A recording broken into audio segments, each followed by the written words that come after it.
Hello दोस्तों, कैसे हैं आप लोग? अच्छे तो है ना? ध्यान तो रखते हैं ना आप अपना? किसी और के भरोसे तो नहीं छोड़ रखा आपने?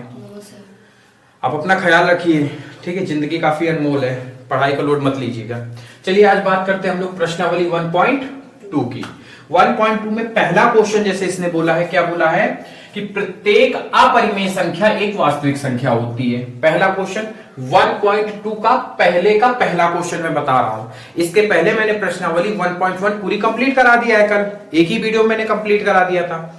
आज हम देखेंगे प्रश्नावली 1.2, जिसका पहला क्वेश्चन क्या है कि प्रत्येक अपरिमेय संख्या एक वास्तविक संख्या होती है। पहला क्वेश्चन ट्रू एंड फॉल्स है, इसमें रीजन भी हम लोगों को बताना है, ठीक है? दूसरी क्वेश्चन क्या कहता है कि संख्या रेखा का प्रत्येक बिंदु अंडर, इसको थोड़ा सा गौर से समझना। मैंने काफी यूट्यूबरों को सर्च किया, ये क्या क्या बता रहे हैं, कुछ बहुत ही गलत बता रहे हैं। कोई तो एक MKS करके कोई था, क्लास 8 और क्लास 9 एक वो था, वो बोल रहा था अंडर रूट 2 को निरूपित ही नहीं किया जा सकता, इसलिए कर। अरे पागल, वो उसने क्या कहा है? प्राकृत संख्या कहा है कि नहीं? और प्राकृतिक संख्या हमेशा पॉजिटिव होती है, इसमें निगेटिव का कॉन्सेप्ट लगेगा ही नहीं लगेगा। लेकिन वो ये कह के समझा रहा था। तो बच्चों को गुमराह नहीं करना चाहिए, टीचरों को इस चीज की ध्यान देना चाहिए, ठीक है? इसको मैं एक्सप्लेन करूंगा कायदे से। और तीसरा क्वेश्चन आपका क्या है? प्रत्येक वास्तविक संख्या एक अपरिमेय संख्या होती है। 3 क्वेश्चन है, आइए बारी बारी से समझते हैं। पहला क्वेश्चन क्या है? प्रत्येक अपरिमेय संख्या एक वास्तविक संख्या होती है। देखो, वास्तविक संख्या के कितने पार्ट होते हैं? 2। वास्तविक संख्या के मैंने कितने पार्ट लिखाए थे? 2। पहला कौन सा लिखाया था? परिमेय संख्या, और दूसरा अपरिमेय संख्या। यही तो मैंने लिखा था। अब गौर से समझना इस बात को। प्रत्येक अपरिमेय संख्या मतलब प्रत्येक अपरिमेय संख्या, ये चीज एक वास्तविक संख्या होती है। एक वास्तविक, या वास्तविक से ही तो निकली हुई है। अपरिमेय संख्या किससे निकली हुई है? वास्तविक संख्या से निकली हुई है। किससे निकली हुई है? वास्तविक संख्या से। तो क्या हम कह सकते हैं क्या कि प्रत्येक परिमेय संख्या, प्रत्येक अपरिमेय संख्या एक वास्तविक संख्या होती है, क्योंकि ये इसी से निकली हुई है, ठीक है? ये बड़ा है, ये छोटा है, तो ये कथन क्या कह रहा है? 100% आपका क्या है? ये कथन ट्रू है। क्या है? ट्रू है, सही है। क्यों सही है? मैंने रीजन बता दिया कि भाई वास्तविक संख्या बड़ी है, इसी से ये दोनों निकले हुए। ये पिता है, ये पुत्र है दोनों, तो पुत्र की तुलना पिता से कराई जा रही है, इसलिए सही है। कभी भी पिता की तुलना पुत्र से नहीं कराई जा सकती। बड़े की तुलना छोटे से नहीं, छोटे की तुलना बड़े से हो जाएगी। और देखो, ये छोटे की ही तुलना तो करा रहा है। प्रत्येक अपरिमेय संख्या जिसके साथ प्रत्येक लगा होता है, अगर वो चीज छोटी है तो इसका मतलब हमारा कथन सत्य है। अगर वो चीज बड़ी बता रहा है तो वो कथन क्या हो जाएगा? असत्य हो जाएगा। तो ये बात समझ में आई कि प्रत्येक अपरिमेय संख्या एक वास्तविक संख्या होती है। बात समझ में? चलते हैं दूसरा। संख्या रेखा का प्रत्येक बिंदु √m के रूप में होता है, m के रूप का होता है, जहां m प्राकृत। देखो, प्राकृतिक संख्या का पहले बात आप कॉन्सेप्ट समझ लो। प्राकृतिक संख्या क्या होती है? 1 2 3 डॉट डॉट डॉट इनफाइनाइट तक। ये कॉन्सेप्ट समझ में आया आपको? कहां तक होती है? इनफाइनाइट तक होती है। अब इसने कहा, देखो यहां पर आपको क्या देखना है? ये चीज पकड़नी है। प्रत्येक बिंदु √m के रूप में नहीं होता। एक नंबर लाइन से समझने की कोशिश करते हैं। देखो, अब प्राकृतिक संख्या की बात किया तो जाहिर सी बात है हम जीरो के किधर की बात करेंगे? राइट साइड की बात करेंगे। निगेटिव हमें बात करनी ही नहीं है। 1 2 3 4। अब देखो ऐसे डॉट डॉट डॉट चलता है। अब प्रत्येक बिंदु कहा है, मतलब हर एक बिंदु को किसके रूप में लिखा? √, के अंदर।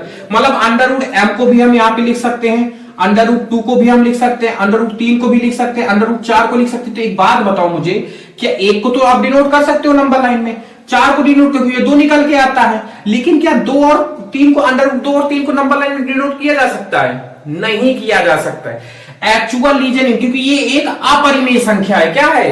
अपरिमेय संख्या है। क्या है? एक अपरिमेय संख्या है। बात समझ में आ रही है कि नहीं आ रही है आपको? क्योंकि ये अपरिमेय संख्या, और अपरिमेय संख्या को नंबर लाइन में डिनोट नहीं किया जा सकता। √4 को, जो ये 2 के रूप में निकल के आता है, इसको हम डिनोट कर सकते हैं यहां पे। इसी तरीके से एक एग्जांपल से मैं और समझो, √9, इसको भी हम नंबर लाइन में डिनोट कर सकते हैं। 3 बन के निकलेगा ये। √16, इसको भी डिनोट करते हैं, 4 बन के। लेकिन मैं कह दूं √5 नहीं निकलेगा ये। अपरिमेय संख्या, इसको नॉर्मली नंबर लाइन में डिनोट नहीं कर सकते हैं। बात समझ में आई आपको? कॉन्सेप्ट हम क्या समझाना चाह रहे हैं आपको? प्रत्येक बिंदु ना लगा होता। अगर यही कहता संख्या रेखा का √m के रूप का होता है, तो हम इसको ट्रू कर देते। होता भी है और नहीं भी होता, कुछ संख्याएं होती है, कुछ संख्याएं नहीं होती है। जैसे ये संख्या को डिनोट कर सकते हैं, इस संख्या को डिनोट कर सकते हैं, इस संख्या को डिनोट कर सकते हैं, लेकिन कुछ को डिनोट नहीं कर सकते। लेकिन इसने क्या कहा है, भैया प्रत्येक को डिनोट करके मुझे बताओ, प्रत्येक को डिनोट नहीं कर सकते। एक्चुअल रीजन समझ में आया आपको? माइनस वाला इसमें कॉन्सेप्ट मत लगा देना, इधर हमें आना ही नहीं है। क्यों नहीं आना है? क्योंकि उसने पहले ही क्या कह दिया कि यह एक प्राकृत संख्या है, और प्राकृत संख्या कभी भी निगेटिव नहीं होती है। बहुत सारे यूट्यूबर आपको अंडर रूट वाला कॉन्सेप्ट बताते हैं, ये वाला काल्पनिक संख्या वाला, ये वाला कॉन्सेप्ट। लेकिन एक बात बताओ, जब अंडर रूट के अंदर मतलब आप m के अंदर क्या लिख रहे हो, माइनस तो लिख रहे हो, और m को उसने क्या बताया है, प्राकृत संख्या। इसका मतलब आप तो ऐसे भी गलत हो गए, अंडर रूट का लेने का मतलब आप पूर्णांक संख्या मान रहे हो इसको, पूर्णांक धनात्मक धनात्मक आती है, तो ये चीज गलत है। असली कॉन्सेप्ट इसका ये है। ठीक है, बात समझ में आई कि नहीं आई? कंफर्म ना? आगे चले, चलो चलते हैं। फिर तीसरा क्वेश्चन क्या कहता है, प्रत्येक वास्तविक संख्या एक अपरिमेय संख्या होती है।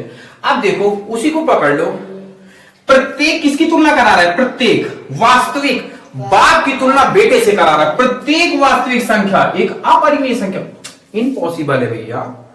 वास्तविक संख्या में परिमेय संख्या भी आती है, अपरिमेय संख्या भी आती है, उसी से निकला हुआ है। तुलना किससे करा रहा है, बाप की तुलना बेटे से करा रहा है, इसलिए ये आपका क्या हो जाएगा, गलत हो जाएगा।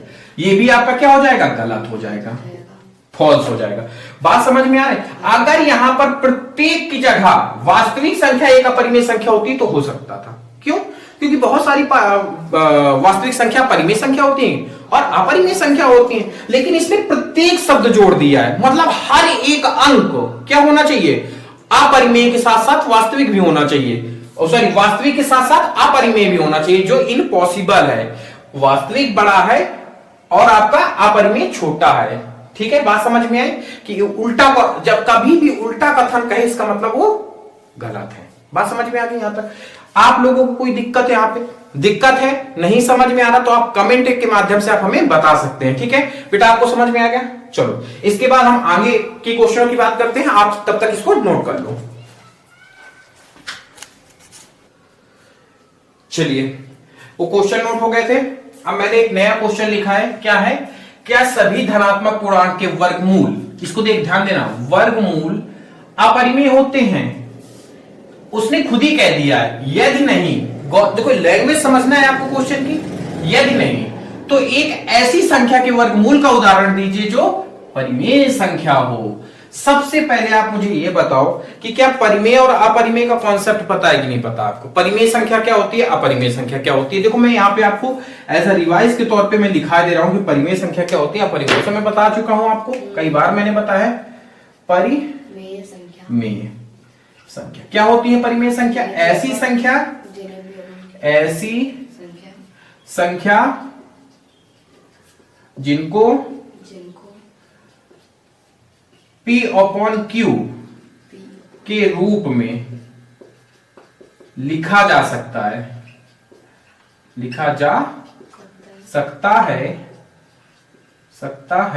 परिमेय संख्या कहलाती है, परिमेय संख्या कहलाती है। बस आपको एक चीज का ध्यान है, Q is not equal to क्या होना चाहिए, 0। ये आपको मैंने बताया था उस दिन जब लिखा रहे थे। क्यों ऐसा करते हैं? क्योंकि अगर Q 0 हो जाएगा तो इसका मान क्या हो जाएगा, इनफाइनाइट, और जैसे ही इनफाइनाइट मान होगा उसका वो क्या बन जाएगा, एक अपरिमेय संख्या। मैंने बताया ना इनफाइनाइट एक अपरिमेय संख्या है। अब बात करते हैं अपरिमेय संख्या की, अपरिमेय संख्या। अब ये क्या होती है, इसकी डिफिनेशन क्या होगी? ऐसी संख्या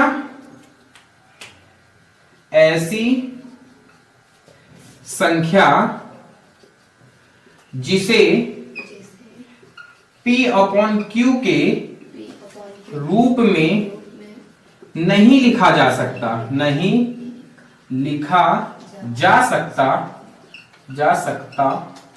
अपरिमेय संख्या कहलाती है। अपरिमेय संख्या कहलाती है। ठीक है, यहां तक बात समझ में आई आपको? अब बात समझना, अब इसने क्या कहा है, क्या सभी धनात्मक, मतलब धनात्मक पूर्णांक की बात किया। पूर्णांक को समझो, पूर्णांक क्या होती हैं, पूर्णांक, पूर्णांक कितनी होती है, धनात्मक पूर्णांक और ऋणात्मक पूर्णांक, यही होती है। ऋणात्मक में क्या आती है, -1, -2, -3 डाटा माइनस इनफाइनाइट तक जाती है। और धनात्मक में प्लस का 0, प्लस का 1, प्लस का 2, प्लस का 3, हालांकि मैंने 0 को भी अलग किया था, लेकिन आप इसी में लिख सकते हो प्लस का इनफाइनाइट। ठीक है, अब क्या कर, धनात्मक पूर्णांक, मतलब हमें केवल धनात्मक संख्या ही लेनी है, ऋणात्मक नहीं लेनी है, इस चीज को हमें छूना नहीं है। अब समझो, क्या सभी धनात्मक पूर्णांक संख्या की वर्गमूल, वर्गमूल क्या होता है, अंडर रूट, क्या होता है, अंडर रूट। अंडर रूट का मतलब क्या होता है, अच्छा ये बताओ, अंडर रूट का मतलब क्या होता है, पता है आपको? देखो, अंडर रूट का मतलब होता है किसी भी संख्या, मैंने वो संख्या मान ली x, x की घात 1/2, इसी को हम लोग x अंडर रूट कह देते हैं। ये चीज आप हमेशा याद रखना। जैसे x की पावर 1 होती है, x की पावर 2 होती है, x की पावर 3 होती है, ठीक उसी प्रकार x की पावर 1/2, मतलब एक का भी क्या, आधा, एक का आधा क्या कहलाता है, 1/2। और इसको हम 1/2 ना लिखे, देखो कितना ऑकवर्ड फील हो रहा है ना लिखने पे, इसी को क्या लिख देते हैं, अंडर रूट x। ये चीज समझ में आ गई, कॉन्सेप्ट समझते जाओ, तब समझ में आएगा। देखो, क्या सभी धनात्मक पूर्णांक संख्या के वर्गमूल, वर्गमूल मतलब ये चीज अपरिमेय होते हैं, मतलब उनको नंबर लाइन में डिनोट नहीं किया जा सकता। देख लो इसको समझो, जैसे मैं धनात्मक 1 से उठाते, 1 का अंडर रूट जो भी आएगा, 2 का अंडर रूट जो भी आएगा, 3 का अंडर रूट जो भी आएगा, 4 का अंडर रूट जो भी आएगा, 5 का अंडर रूट जो भी आएगा। अब इसको गौर से समझना, क्या कहा है इसमें, इस चीज को पकड़ो, सभी, जहां सभी लगा दिया पूरा सिस्टम ही चेंज हो जाता है। सभी का मतलब ये जितनी संख्या मैंने लिखी, सबका मान क्या होना चाहिए, वर्गमूल अपरिमेय होता है। सबका क्या होना चाहिए, एक अपरिमेय होना चाहिए, परिमेय नहीं आना चाहिए। कहने का मतलब ये है, अगर नहीं, वो खुद कह रहा है, यदि नहीं, यदि ऐसा जो मैंने ऊपर कहा है अगर ये गलत है, तो मुझे एक ऐसी संख्या का वर्गमूल का उदाहरण देके बताओ जो एक परिमेय संख्या हो। करते हैं, पहली ही संख्या आपको, अंडर रूट 1 का मान क्या होता है, 1। अंडर रूट 2 का मान हमें नहीं पता है, 1 कुछ होता है, इसका मान 2 होता है। अब देखो, ये मैंने सब क्या लिखी है, धनात्मक पूर्णांक है कि नहीं है, और सब अंडर रूट में लिखी। क्या एक को आप नंबर लाइन में डिनोट नहीं कर सकते, बताओ मुझे, एक को नंबर लाइन में डिनोट नहीं कर सकते? क्या इस 2 को नंबर लाइन में डिनोट नहीं कर सकते? कर सकते हैं। तो एक एग्जांपल तो आप यही ले लो कि अंडर रूट 4 धनात्मक पूर्णांक संख्या है, और इसको अंडर रूट लिए, इसका मान 2 होता है, और 2 को हम नंबर लाइन में डिनोट कर सकते हैं। इसलिए ये कथन क्या है आपका, गलत है। मैंने एग्जाम्पल भी दे दिया कि ये एक परिमेय संख्या है। 2 क्या है, एक यहाँ पे परिमेय संख्या, मानते हैं कि ये अपरिमेय है, ये अपरिमेय है, ये अपरिमेय है, लेकिन ये क्या है आपका परिमेय संख्या, क्योंकि ये 2 दे रहा है, और परिमेय संख्या को हम नंबर लाइन में डिनोट कर सकते हैं। बात समझ में आई कि नहीं आई आपको अच्छे से? ये समझ में आया ना कि वर्गमूल लेने पर क्या कह रहा है, अपरिमेय आनी चाहिए। ये मानते हैं अपरिमेय आई है, 2 एक अपरिमेय है, 3 एक अपरिमेय, ये अपरिमेय, इनको पी अपन क्यू के रूप में डिनोट नहीं किया जा सकता, मानते हैं। किंतु परंतु बंधु, इसको और इसको और भी आगे अंडर रूट 9 है, अंडर रूट 16, इनको तो हम नंबर लाइन में डिनोट कर सकते हैं। अगर सभी शब्द ना लगाता तब तो ये स्टेटमेंट सही हो जाता, लेकिन उसने सभी कहा है, मतलब जितने भी नंबर है सब एक अपरिमेय संख्या देते हैं अंडर रूट के बाद, और उनको पी अपॉन क्यू के रूप में डिनोट नहीं किया जा सकता। लेकिन ऐसा नहीं है, कुछ नंबर ऐसे हैं जिनको पी अपॉन क्यू के रूप में डिनोट किया जा सकता है, और नंबर लाइन में भी हम उसको डिनोट कर सकते हैं। बात समझ में आ रही है आपको? और कुछ ऐसे नंबर हैं जिनको हम नंबर लाइन में डिनोट नहीं कर सकते, वो एक अपरिमेय संख्या है। बात समझ में आई आप सभी को? ठीक है, आप लोगों को भी समझ में आ रहा है? ठीक है, अच्छी बात है, आपको समझ में आ रहा है। नहीं समझ में आ रहा है, कमेंट में आप हमें बताइएगा। ठीक है, इतनी चीजें समझ में आई आपको, इसको नोट कर लो, और ये थोड़ा सा रिवीजन के तौर पे भी इसको साइड में नोट कर लेना। ठीक है, तो आप कभी भी आप क्वेश्चन सॉल्व करेंगे तो आपको ये दिमाग में आ जाएगा। आप सभी से मैं ये कह रहा हूं कि प्लीज जो मैं साइड में लिखाया करूं उसको अपनी कॉपी में नोट जरूर किया करिए, क्योंकि उससे आपको जब भी आप क्वेश्चन पढ़ेंगे तो उसका कॉन्सेप्ट आपको समझ में आ जाएगा। चलिए नोट करिए, इसके बाद आगे बात करते हैं। एक क्वेश्चन बचा है, उसको सॉल्व करा के प्रश्नावली को एंड कर देते हैं। नोट कर लो इसको। चलिए दोस्तों, तो अब हम बात करते हैं अपने लास्ट क्वेश्चन और क्वेश्चन नंबर 3। देखो, जो इसका चौथा नंबर क्वेश्चन है वो आपका हाथ से बनाने वाला क्वेश्चन है, मतलब हाथ से काम करने वाला। ठीक है, हस्तकला करके इसमें कुछ दिया हुआ है। कागज की एक बड़ी शीट लीजिए और नीचे दी गई 20 से वर्गमूल सर्पी करिए। ये आपको हाथ से कागज से बनाना है, ये मैं नहीं कराऊंगा।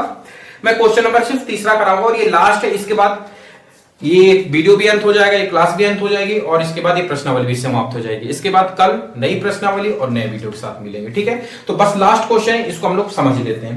देखो इसको समझने से पहले क्वेश्चन क्या कह रहा है, दिखाइए कि संख्या रेखा पर √5 को किस प्रकार निरूपित किया जा सकता है। देखो इसको भी ये चीज पता है कि नॉर्मली हम √5 को निरूपित नहीं कर सकते हैं।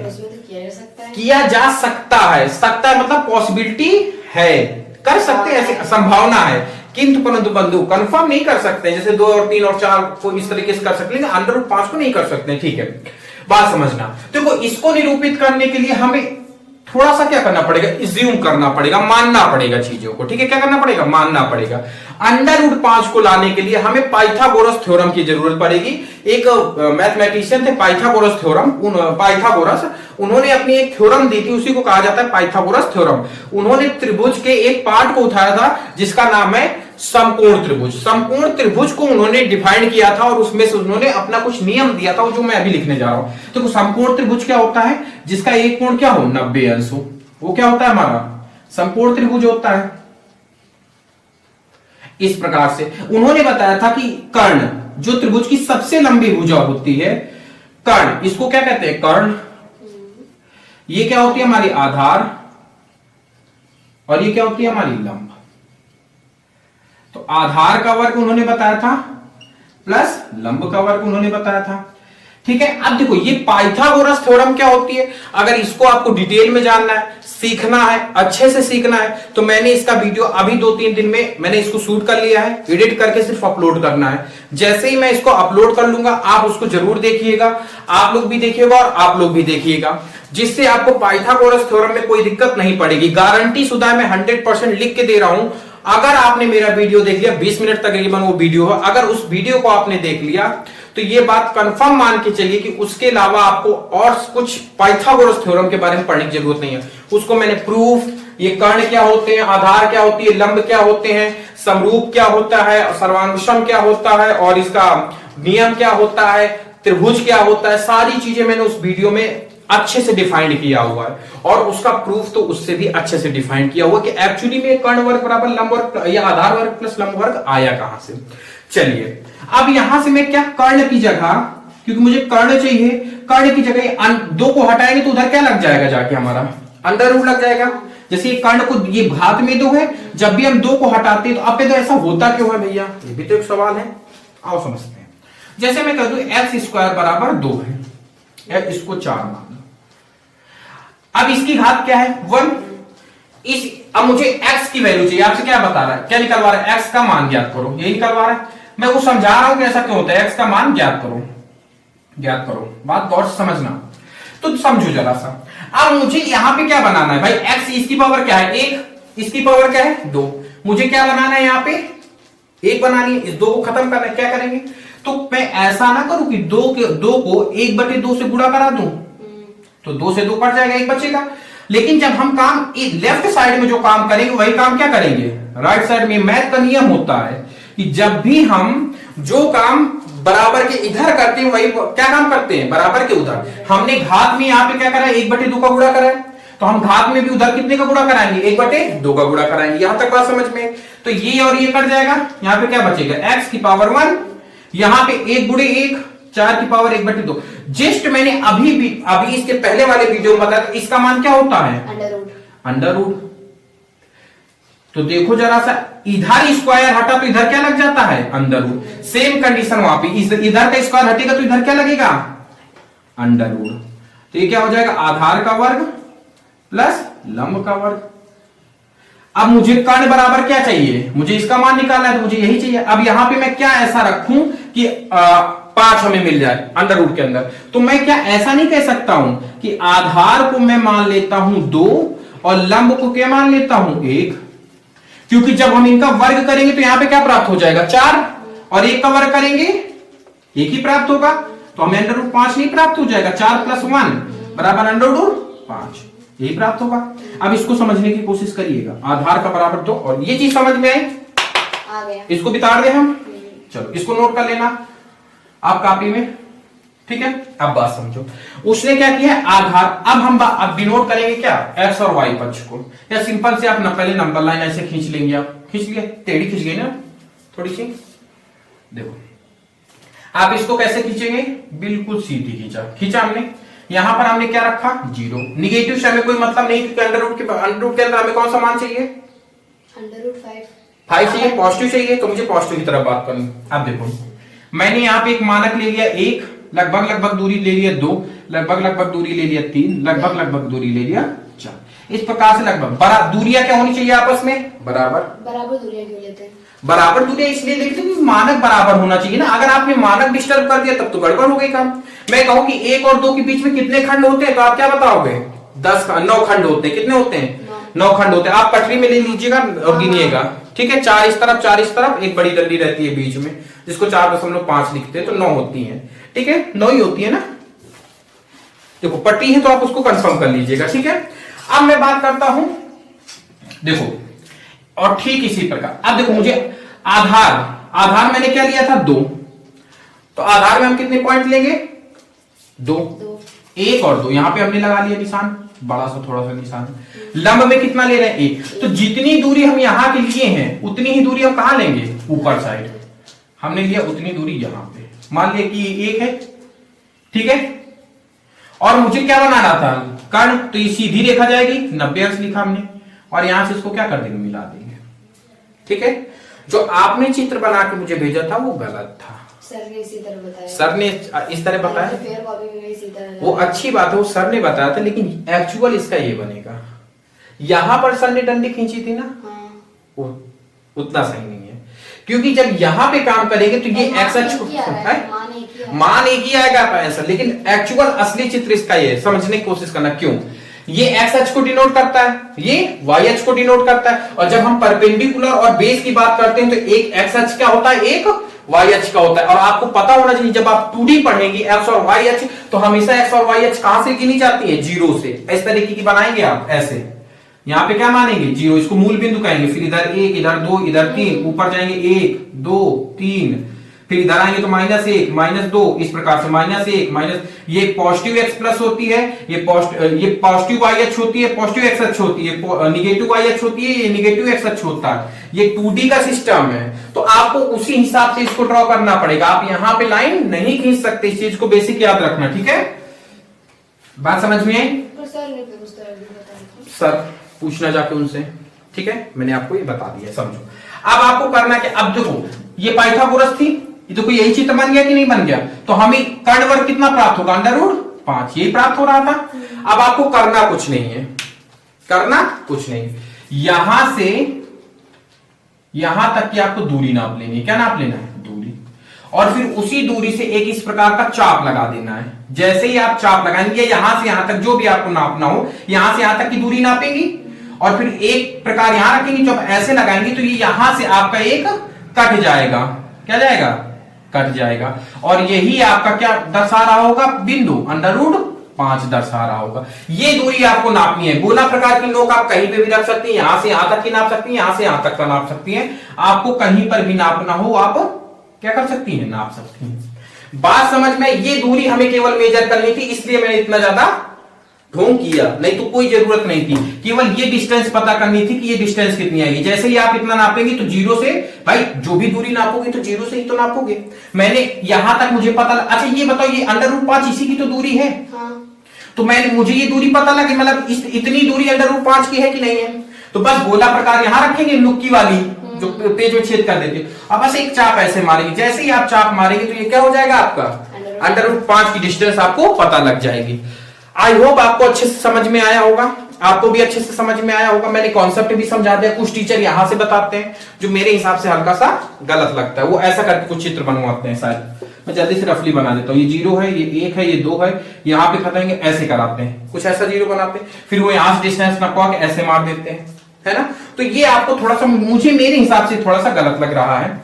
मेरे हिसाब से जो सबसे एक्चुअल इसका चित्र होगा, ऐसा नहीं कि ये गलत है, आपका सही भी है, लेकिन ये 90% सही है, वो 100% सही है, ठीक है। तो थोड़ा सा अगर पेपर में आए तो इस चीज को, उसको ज्यादा थोड़ा सा प्रेफरेंस देना, ठीक है। बात समझ में आई आपको कि नहीं आई? कोई गड़बड़ी राशि कुछ समझ में नहीं आया? ऐसे आपको √5 का मान निकालना होगा। हालांकि मैं एक शॉर्ट वीडियो आपको अपलोड करूंगा इस वीडियो में, प्रॉमिस कर रहा हूं, जिसमें से मैं √3 का, √2 का, इसका सब का मैं मान बता के दिखाऊंगा, ठीक है, कि ये कैसे बनते हैं। ठीक है, आई होप आपको मेरा ये वीडियो बहुत अच्छा पसंद आया होगा। अगर आपको मेरे किसी भी वीडियो में या इसी वीडियो में कुछ चीज नहीं समझ में आ रही है तो आप प्लीज मुझे कमेंट के माध्यम से बताने की कोशिश करिएगा, मैं उसको पूरी तरीके से नेक्स्ट वीडियो में सॉल्व कर दूंगा। ठीक है, अगर इस वीडियो से आपको जरा सा भी कुछ सीखने को मिला हो तो हमारे चैनल को सब्सक्राइब कर दीजिए, वीडियो को लाइक कर दीजिए और वीडियो के नीचे कमेंट लिख दीजिए। चलिए, आप अपना ध्यान रखिए, आप अपने फैमिली का ध्यान रखिए। मिलते हैं नेक्स्ट क्लास में। धन्यवाद। नोट कर लीजिए इसको।